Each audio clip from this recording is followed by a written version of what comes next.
विरोधकांचा यामध्ये सहभाग असण्याचा विशेष काहीच संबंध नाही आहे. कारण आमचा संबंध आहे, पण आमचा संबंध कुठं आहे की आम्ही आंदोलन केली आहेत. ही रस्ते लवकर व्हायला पाहिजेत. या रस्त्यासाठी वेगवेगळ्या पद्धतीने आम्ही आंदोलन केली, कारण गेली 20 महिन्यापासून हे रस्ते रखडलेले आहेत. फक्त निविदा प्रक्रिया पूर्ण करण्याच्या सगळ्या प्रक्रियेमुळं हे सगळं रखडलेलं आहे. मग ते रखडले का याचा प्रश्न आम्ही वारंवार विचारलेला आहे. आमदार कैलास पाटलांनी आणि सभागृहात देखील हा प्रश्न उपस्थित केलेला होता.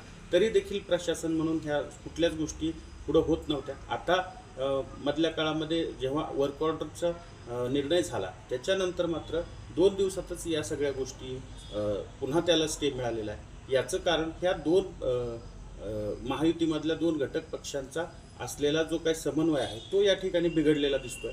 आर्थिक हितसंबंध या ठिकाणी काहीतरी दुखावलेले दिसत आहेत या दोन्ही पक्षाचे. त्याच्यामुळे हा प्रकार झालेला आहे. आमची मागणी हीच आहे की 20 महिने झालं की या रस्ते कामाची जी काही निविदा आहे ती निविदा इतके दिवस का रखडली, त्याच्यामध्ये कुणाचे हितसंबंध गुंतलेले आहेत हे शोधण्याची मागणी आम्ही पहिल्यापासून केलेली आहे, आजही करतोय.